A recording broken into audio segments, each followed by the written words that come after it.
How's it going, Jeremy? It's great to finally get you on the podcast. I think we might have talked last, might have been in November at this point or something like that. But I'm really excited for our conversation today. I think it's going to be really interesting. Yeah, thanks a lot for having me. Yeah, absolutely. Well, how about you start off with telling my audience, how you got into this IT space, right? So you're a journalist and you focus on cybersecurity. So that takes a very I feel like that takes a very unique person, right? Because even for myself, right, I'm in cybersecurity and I probably wouldn't want to be a journalist on cybersecurity. How do I make this content, that's extremely complex? How do I make it consumable for everyone? That isn't something that I would want to go into, right? So what made you want to get into that area? Yeah, well, I was a journalist. I'm no longer a journalist because I'm now with Intel 471, which is a cyber threat intelligence company. But yeah, prior to joining them, I was a tech journalist focusing on cybersecurity starting around like 2005. And it really was just I just sort of stumbled into it working for a trade technology publishing company. I got a job with them and they were sort of divvying up the beats and somebody was doing sort of kind of cloud computing infrastructure and chips and whatever, and they said, you're going to do security. And I'm like, sure, okay, knowing no idea anything about it at all, which is kind of like oddly how journalism kind of worked in those days. So that was the era of like the big worms, Microsoft's trustworthy computing, right? The start of like large scale, kind of like the start of organized cybercrime as well. So I don't come from a tech background, and so there was kind of a pretty steep learning curve. And as with, you always learn more, right? Continually. So there's just so much to learn in this industry.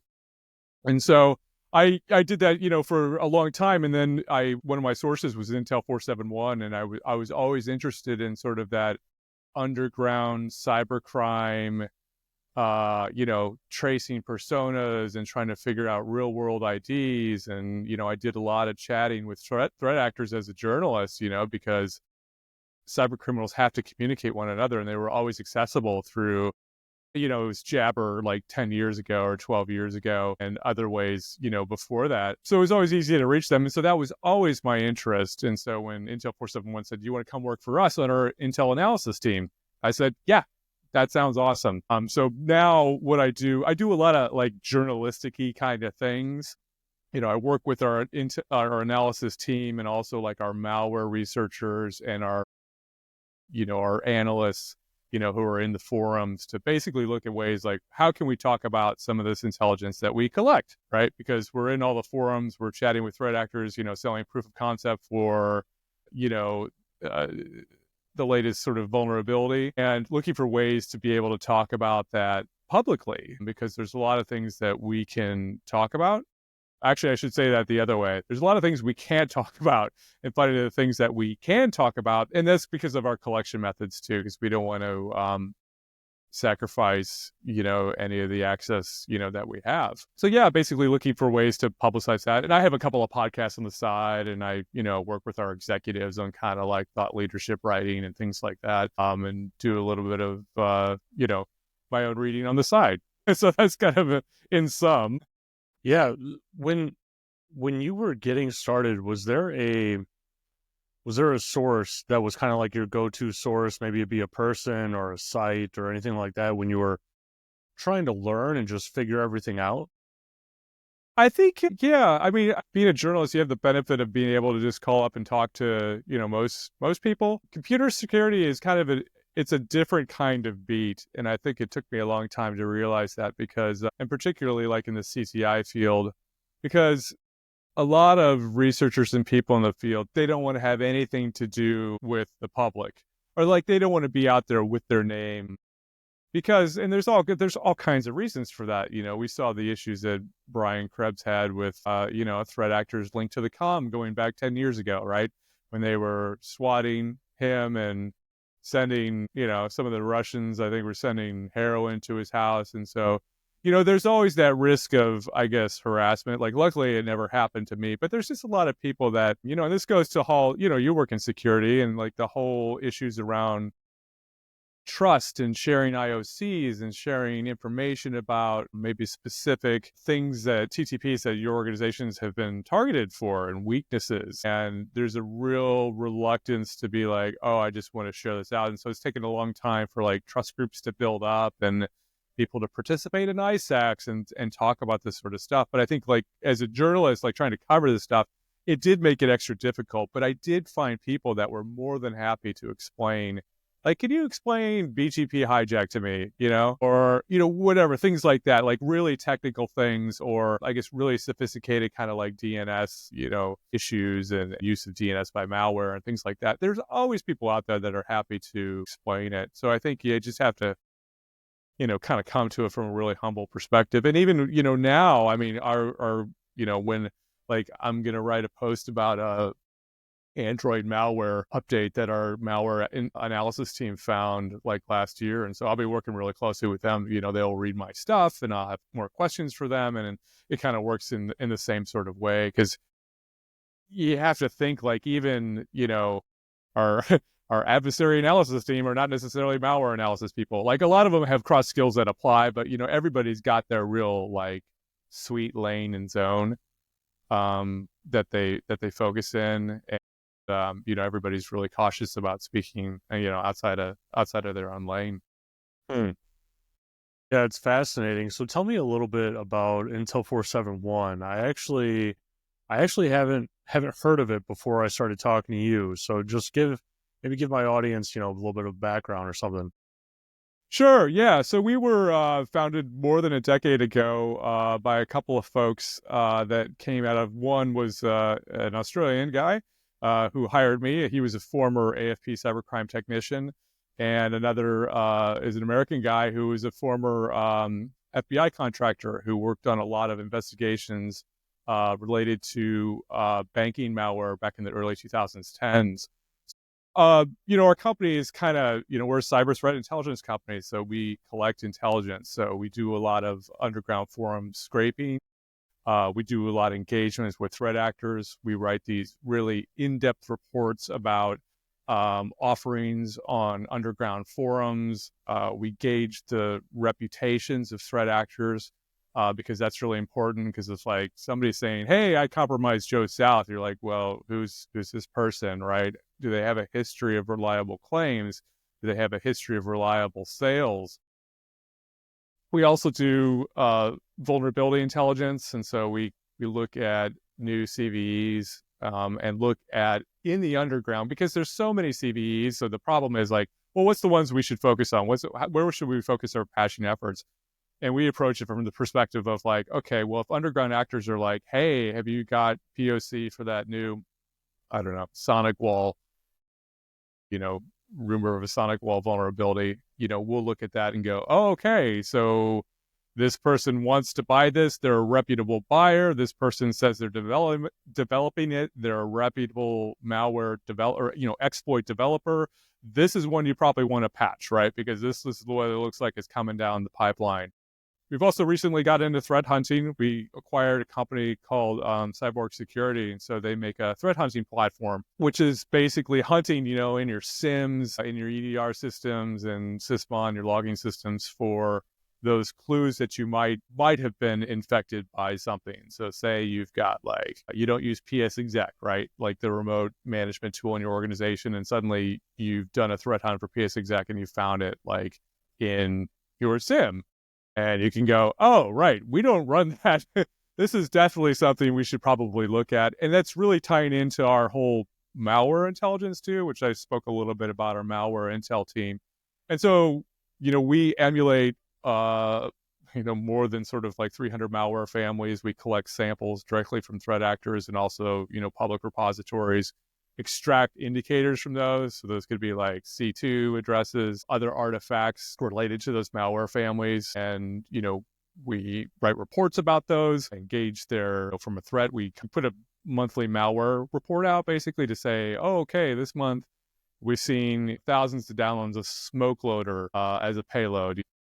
loaders, or we've seen, 5,000 downloads of Redline, right, and Info Stealer. So we can track all those malware families really granularly. And that kind of feeds into threat hunting. So when we see like a big malware campaign go out, say with Redline, we can take those artifacts and those indicators and then write detections for them in our threat hunting module. So you'll have packages that go, basically our analysts they write the queries. Like the tough part of threat hunting is writing the queries. So say you use CrowdStrike EDR. So we have like copy paste queries that we can go, okay, I want to go and look for an abnormal process that's been launched or a process service launched from an odd location, right? Typical sign of malware used by heaps of malware families. So you could just copy that query, plunk it into, like CrowdStrike, and then search those logs for that activity. Requires a bit of tweaking, right? Like nothing's like perfect. But yeah, that's the way we, in a nutshell, I've probably spoken too much, but what we do. No, you're totally fine. Yeah, maybe a year ago, maybe more at this point, I had on Chris Rock, who not the comedian, right? But he described himself as like a cyber mercenary, right? Where he's kind of like out, on some forums and, he's hireable for various things, right? And it was an interesting conversation for sure.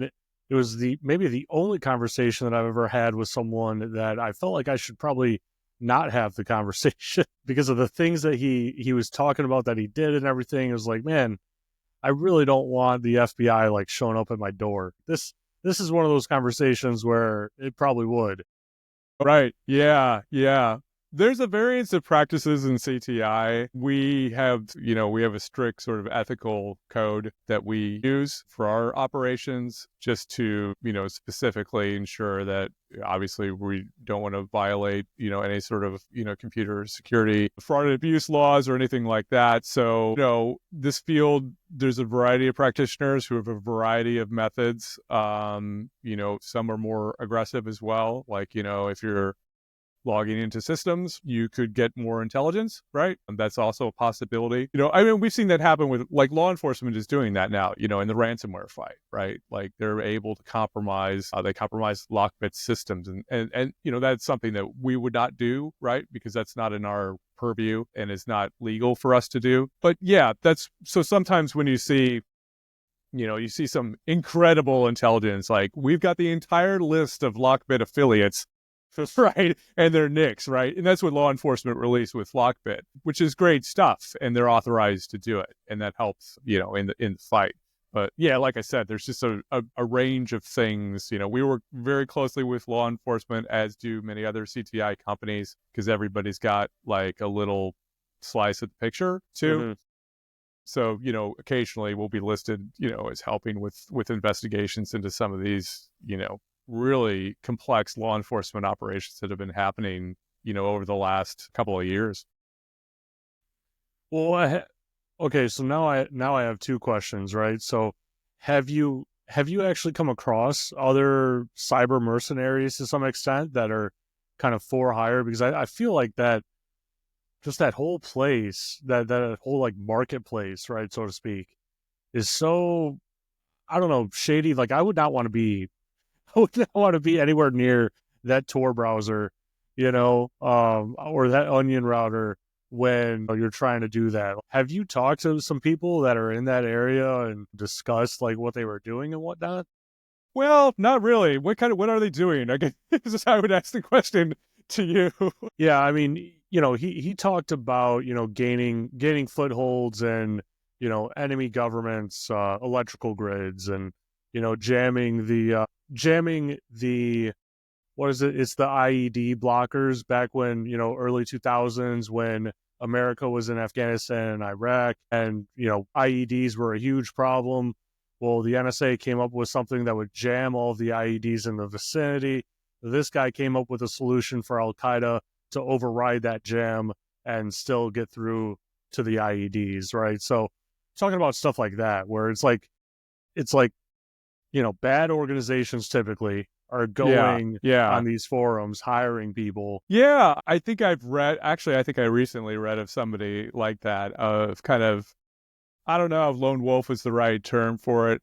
I mean, I think there are people out there that will insert themselves into situations, but I would caution that that's, you know, the whole thing is like with law enforcement actions and things like that is that if you have people coming from the outside thinking that they're doing good, they Yes. could do harm, right? Yeah. Because most likely whatever target that they've decided to focus on may already be involved, the target of a, a formal investigation. So the risk of those people going in there and maybe, tampering with potential evidence is really high. So I think that, you know, everybody would probably encourage, like, right, it's good that you're involved in this and worried about this, but maybe hold your fire to figure out kind of what's going on, right? Mm. Or send a tip to your local CERT or law enforcement, about it, right? Because I think that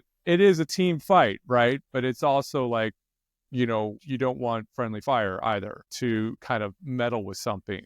So yeah, I mean, I guess my first instinct would be like, just kind of caution, like admire the enthusiasm, but just be aware that there already might be something going on, and that, your hacking might, cause a bit of issue. Right. Yeah. It's just it's a really dicey situation that I found myself in at one time with that interview where it's just like, man, I don't know if I should be talking to this guy right now.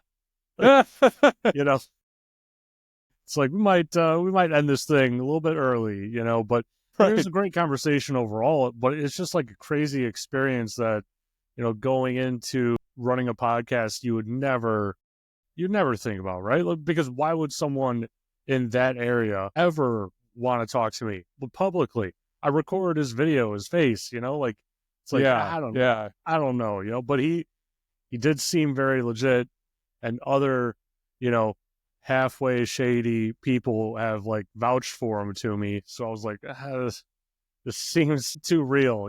What are you talked about potentially like assisting law enforcement to some extent with like highly complex, cases or situations and whatnot. Can you tell me about, some of those situations? Is there any, cyber criminal, uh, actions or articles or anything that are public knowledge that you may have assisted with or your company may have assisted with? We've definitely been acknowledged by certain agencies before for providing intelligence. Like, we're an intelligence provider too, so we have law enforcement customers as well. And so if they would come to us and want more information about something, we would certainly provide it. I mean, I think you'll see like a lot of these large law enforcement actions. There's a huge list of agencies. They'll often acknowledge private companies that have helped as well.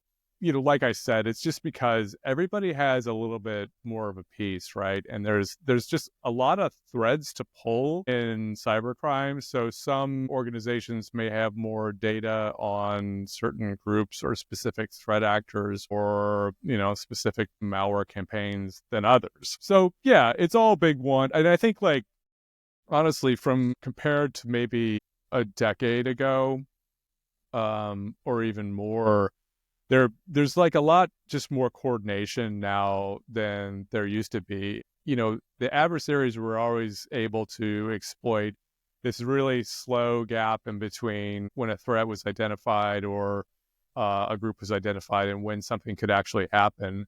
Now, granted, like, this is never going to be, super fast anyway, because cybercrime moves so fast, right? And their adaptability can far outpace formal organizations to be able to, react. But I mean, just like the breach activity that we see day by day is just, it's off the scale. Like, and I think like the scale of it right now is like really large. So it kind of forces investigators to go after kind of like the biggest sort of operations things too. And there's been, pinch points that have been identified, right? In the last year, we've seen them go after ransomware groups. We've seen them go after malware infrastructure that's used to, gain initial access to computers and then monetize that access. We've seen them, shut down forums that have, like the Genesis market that was selling credentials or, basically cookies, whole batches of data from compromised computers.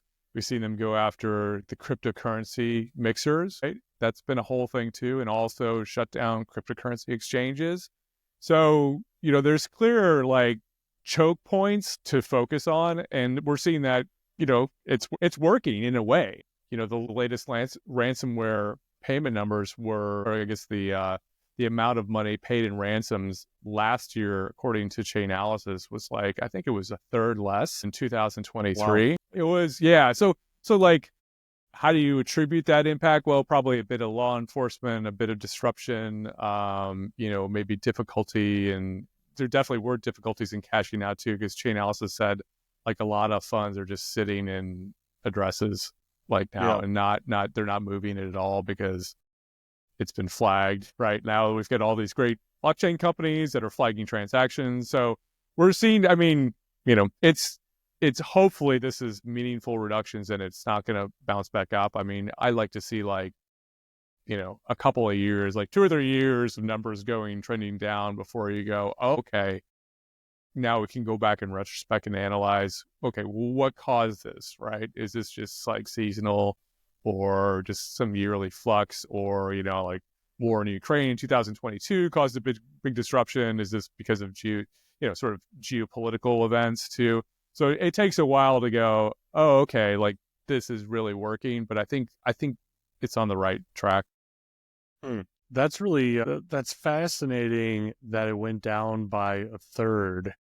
That's not a small number. I mean, a company's revenue drops by a third, and they're laying off a third of their workforce. Like, Yeah. that's a substantial drop. And I remember reading an article, a couple months ago about how hackers are going back to, like social engineering and more basic attacks that were more prevalent in like the 80s and 90s, really, because companies have like kind of awoken to like cybersecurity and the importance of it and whatnot. And like, this is something that you can't ignore. And if you do ignore it, you're going to pay quite literally a lot of money, and your brand reputation is damaged forever.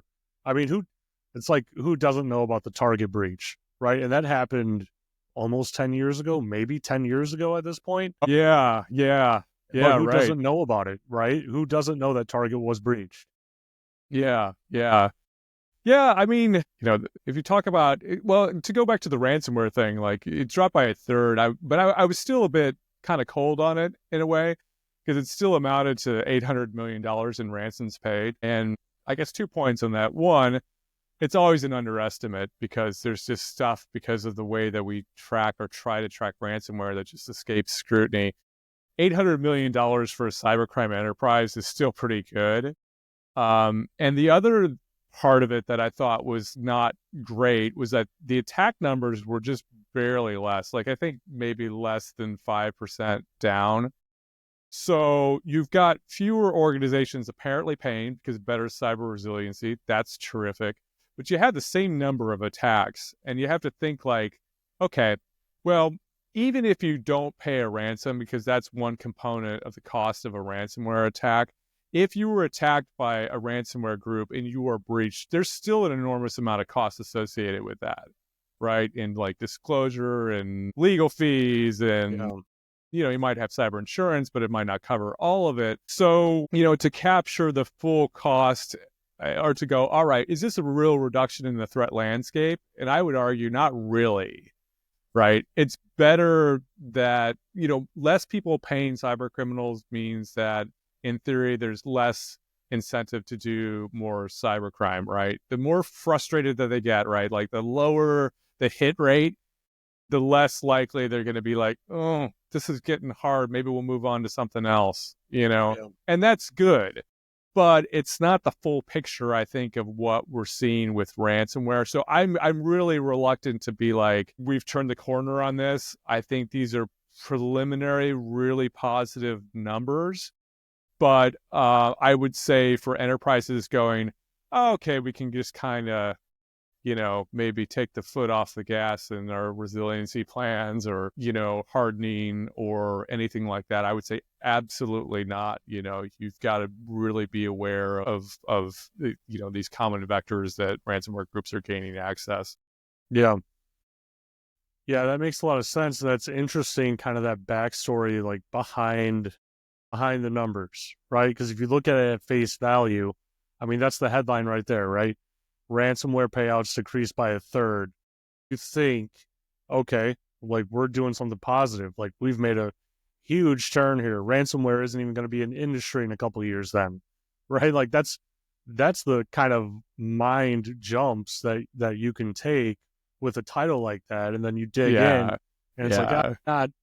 not quite, right? Not exactly. Yeah. Yeah. I mean, the reason why ransomware took off too is like, 2015, it was basically like banking malware got really hard. Like the banks got a lot better at stopping transactions to money mules and those transfers, right? And so then when kind of ransomware came back because, the proof of concept was like in the 80s, it was kind of like, hey, this is easy and this is big money, right? So rather than trying to like steal 150 grand and split it 6 ways into 6 different accounts and, right, and that got shut down, it's like, oh, I could get $200,000 from a single organization like that, using crypto. I don't have to use a banking system. So, I would argue that even if the amounts paid by infected, or if an organization decides to pay a ransom, and even if it is a small amount, quote unquote small, $200,000, that's still a good pop, right? For somebody Yeah. who's just working to, for a ransomware group, because it's arguably easier than going back to the banking malware stuff. Now, this stuff is always, evolving.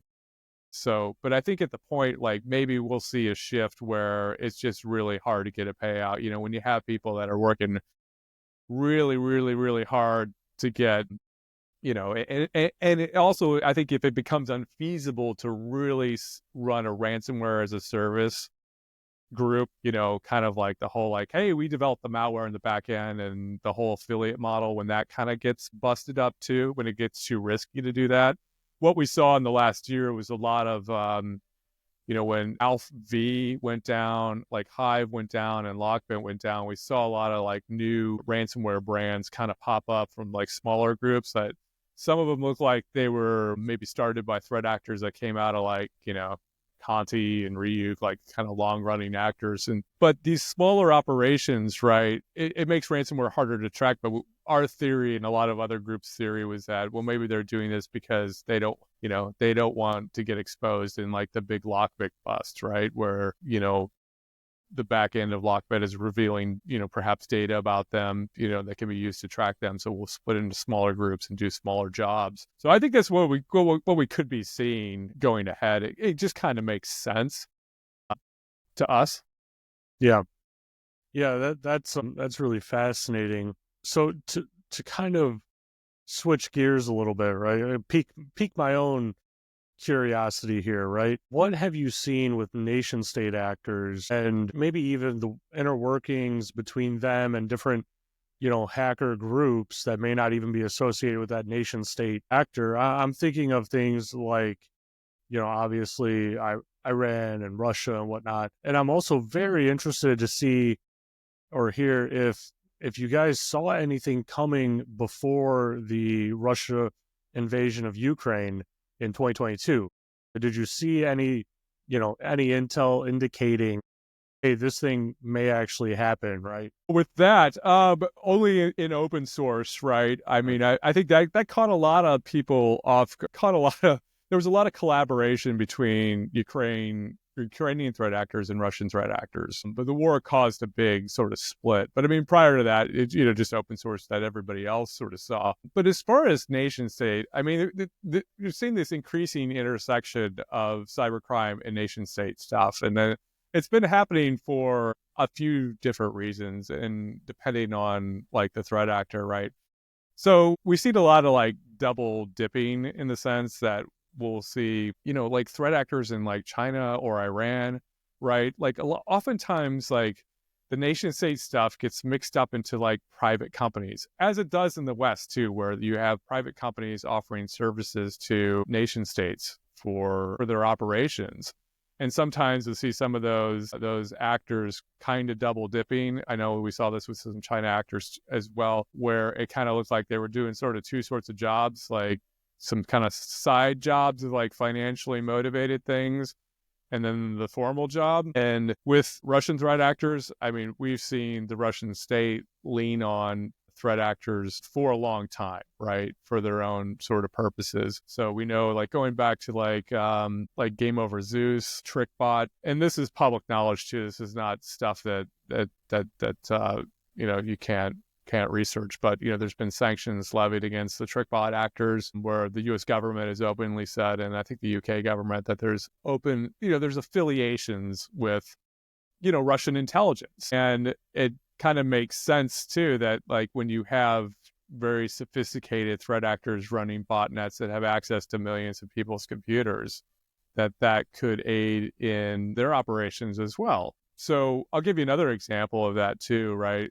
So we saw a threat actor, and I'm trying to remember the acronym. I think this person went by SXSP. And so this person was an initial access broker. And this was probably like 5 to 7 years ago. And this person was selling access or access credentials for SolarWinds. So, and then when you look at what happened, now to be clear, like we were never able to, I don't think we were able to specifically connect this sale of these access credentials to like Russian intelligence and the group that later breached SolarWinds and caused one of the biggest, supply chain attacks on record. However, there definitely is, right, there's this whole marketplace, because I think FXMSP like took those credentials off like pretty quickly too, indicating that they were sold. And that's typically what happens when credentials are sold, is like there's an offering. Sometimes they're not too specific about what organization that they've got access or credentials to or cookies for. And, we can like try to guess or, engage the actor or sort of figure it out in the other way. But I mean, that's the type of thing that like other threat actors and ransomware actors like look for, is like, oh, okay, you've got credentials for this particular organization. That's a good one that might pay a ransom. So anyway, we saw these credentials withdrawn, and then we're like, oh, that's really interesting that, the SolarWinds breach, like this happened, and then the SolarWinds breach could have happened another way. We don't know. But we know like a lot of organizations are breached because they've been phished.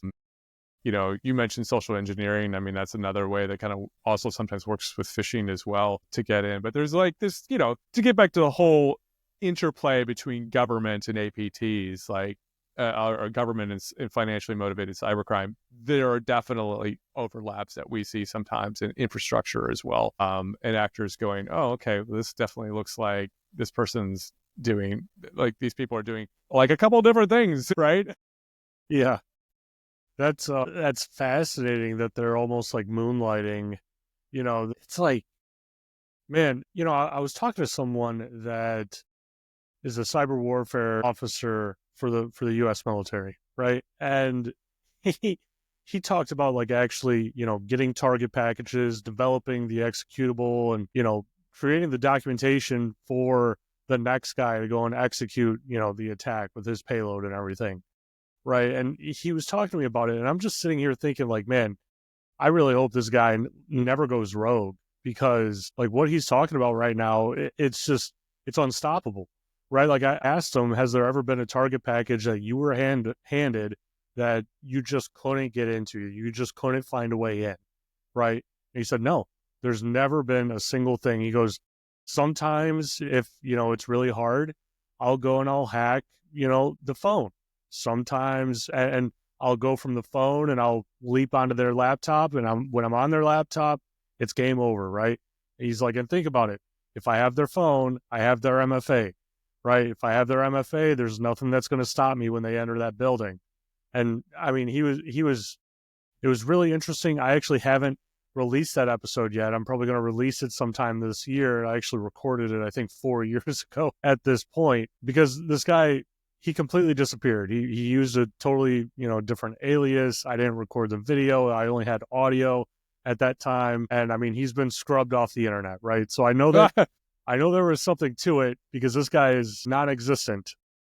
Spooky stuff. That raises a really good point, and it was something that I saw. It came up on the Risky Business podcast.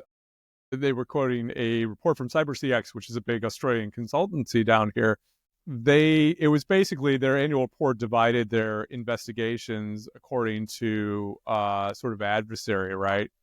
So this was really interesting. Like 5% was like espionage. So that's like kind of APT. 67% was financially motivated cybercrime. I think there was a third, a large, like 27% was just kind of undetermined. But I just heard the other day that CISOs and CSOs are often worried about APTs, right?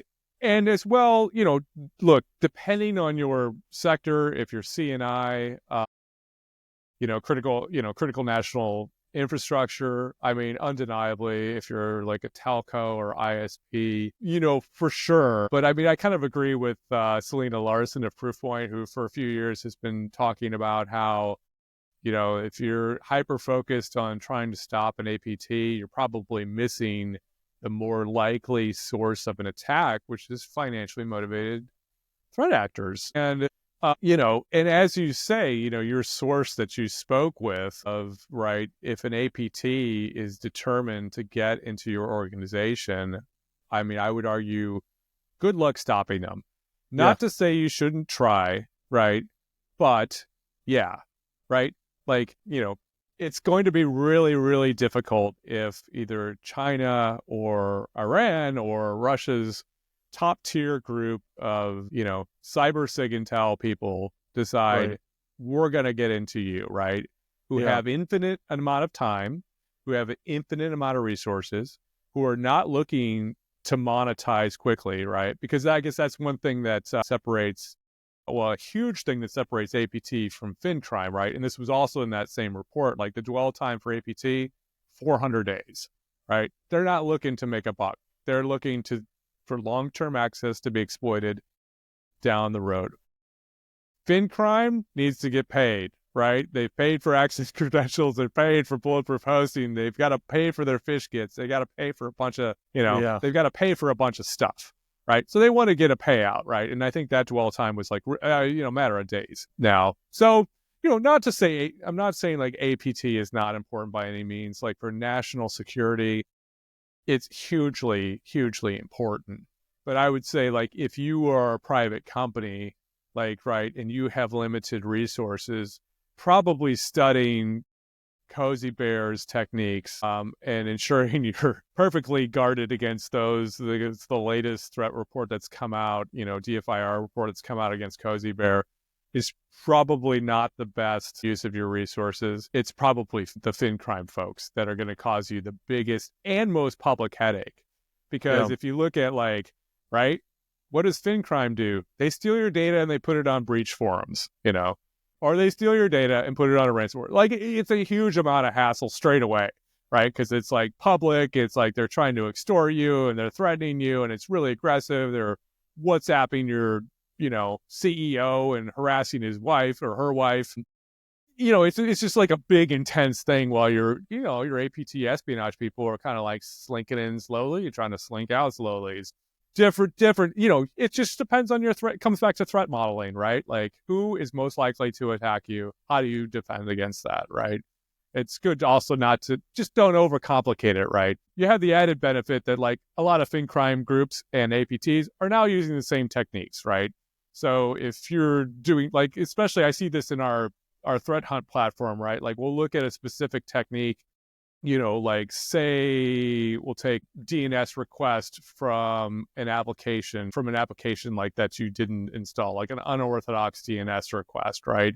And you look at like the techniques or the groups that will use that, and it could be like APT, it could be FinCrime, right? So some of the stuff is cross applies, which I guess is good from a time perspective. But again, it's just like realizing, okay, who's most likely to attack us, and do we have those vectors covered as best as possible?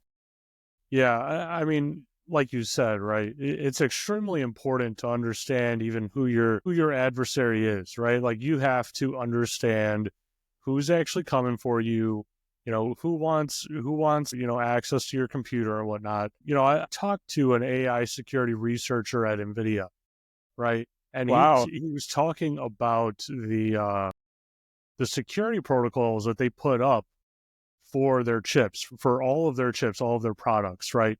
And he said that the only thing that's even comparable is when like you go to like a government facility and you have to go into a skiv, right? And just to have a conversation about a certain topic, because the security at their facility is so top notch that the government goes to see what they're doing so that they can replicate it in their environments, right? And that's a unique use case, right? Because I mean, how much would China spend just to get the blueprints for the next NVIDIA chip, just so that they could create it quicker than NVIDIA and come out with it and increase their AI power, right? Like, I mean, that's something where it's just like, hey, just get it done. Don't worry about the money. Yeah. Like, don't even worry about the check. You don't have to fill it out. I'll fill out the check at the end, like that Yeah. sort of thing. And that works for, 1% of the world's companies and entities out there, right? But like, for everyone else, it's like, hey, let's cover our bases first. And if we got some money to blow, then we'll talk about some other stuff that's more advanced. But as of right now, we're too soft of a target to even be worried about APTs. Yeah. Look, good security slows everything down. So if you look at the protocols that are in place for handling like classified information within the US government, yeah, it skips. It's, drop your electronic device at the door. It's Man, designed to slow everything down, right? And to make it as hard as possible. So good security slows everything down. That's the antithesis to business, right? So, I mean, NVIDIA, right, has decided and has made that choice that this is our most valuable intellectual property. And we're going to take every step, no matter how inconvenient, right, it to might be be the able to most protect it. valuable IP on the planet. Yeah, yeah, It might be. it definitely could be.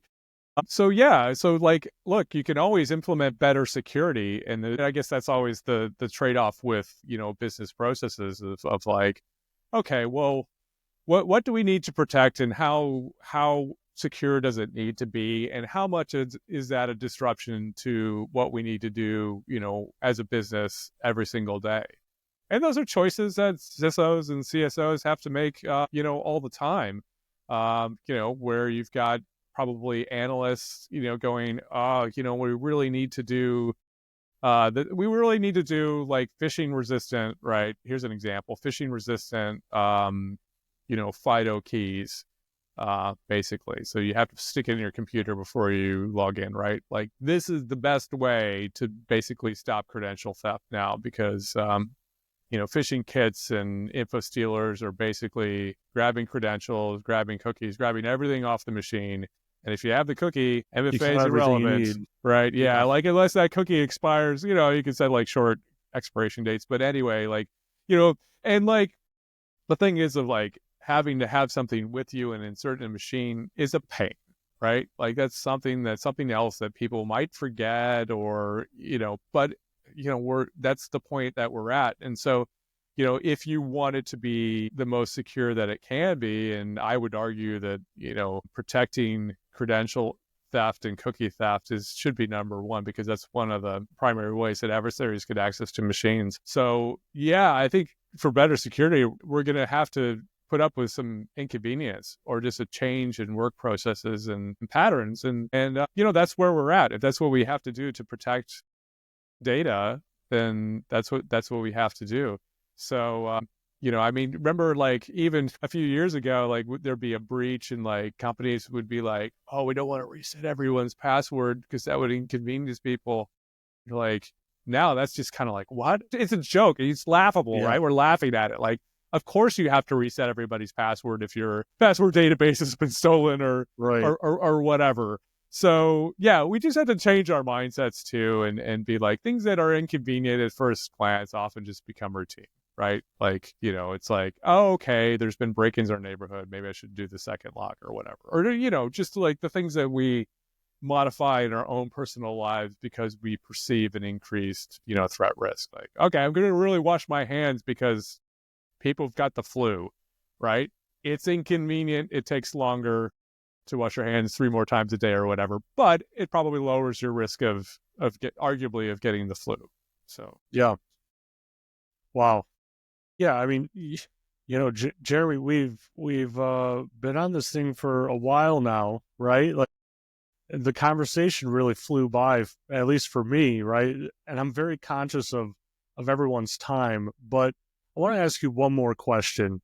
Where do you where do you think security is going in 2025? What are some trends that you're seeing potentially, security trends as in organizations potentially deploying more controls in a certain area or, areas that are being attacked more in 2025 that you can foresee?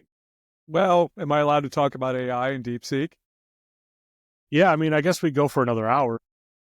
Yeah, I think organizations could be just increasingly challenged by like sort of deep fakes and things like that as well. And that's things that AI is like really good at. We won't get into the whole like malware development and things like that, but I think like social engineering, AI is has really been sort of boosting that. Audio deep fakes, things like that are very tangible right now.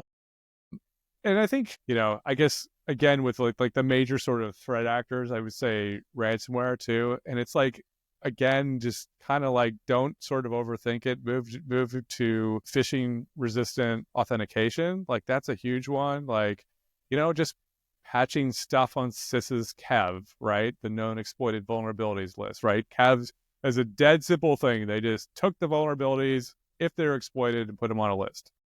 Dead simple, right? We don't have to overcomplicate it. And those are the ones you should patch straight away, right? Simple things like that. I mean, I think organizations get caught off guard too by, social engineering is very powerful, especially for very large organizations like telcos that have lots of customer service reps. We've seen that with like SIM swapping and things of that nature too. So, but misconfigurations as well, right? And just knowing your attack surface, right? What services are exposed to the internet? I mean, again, dead simple. Attackers go to Census and Shodan and look for what internet-facing assets you have, and compare that to their exploit code for it. Can I attack it? So like securing edge devices and taking, RDP, like knowing all if you've got exposed RDP ports, all this like brutally kind of basic stuff that people have been talking about for years is still extremely relevant. So, I mean, I would say that's the biggest thing, like know your attack surface, know what's facing outwardly, because that's the first stuff when, attackers are going like, okay, I'm going to enumerate subdomains and figure out the one that they've forgotten or whatever. All just the usual basic stuff Yeah. that still gets a lot of mileage. So hopefully that's a concise answer to your question. Yeah, yeah. I mean, I think that's like as concise as you can be, right? Like, especially with those topics. I mean, but that just means that I'm gonna have to have you back on for a part two or something like that. Maybe a little bit of like a regular or a biannual episode with you. I'd love it. It'd be great. Yeah, yeah. Well, it was fantastic having you on. Before I let you go, how about you tell my audience, where they can find you, where they can find, any other resources from Intel 471 that you want to direct people to. Yeah, totally. So the signal to noise, or rather the noise to signal ratio on X, aka Twitter these days, is just too high for me. So I've gone to Blue Sky, which is actually developing a nice sort of InfoSec kind of community there. I'm on Mastodon as well and LinkedIn. Our blog puts out a lot of research from Intel 471 on malware and threat actors and DeepSeek. We've also got some great threat hunting content too. That's pretty hot right now. Organizations are looking to like, get ahead of their, if they're infected, like assume you get infected and you want to get rid of it, you conduct threat hunts. So that's a whole new area that I'm very much learning about too, which is cool. So yeah, I'd say, and also I write a newsletter that comes out on Tuesdays called the Executive Intelligence Update. It's actually aimed at just sort of security CTI practitioners. And it's basically like 4 items to kind of Like sometimes big picture, sometimes strategic, sometimes a lot of strategic stuff, sometimes tactical and even operational stuff. Like I'll write some about some malware campaigns that our malware team has been working on. But it's like a good summary of sort of InfoSec news. I know there's heaps of stuff out there to read and consume, but it's relatively short and it gets to the point. So I'd encourage people to sign up for that as well. Awesome. I'm going to have to sign up for it myself. That'll be great. Awesome. Awesome. Well, thanks, Jeremy. I really do appreciate you coming on. And, I hope everyone out there enjoyed listening or watching on whatever platform you're on. Thanks, everyone.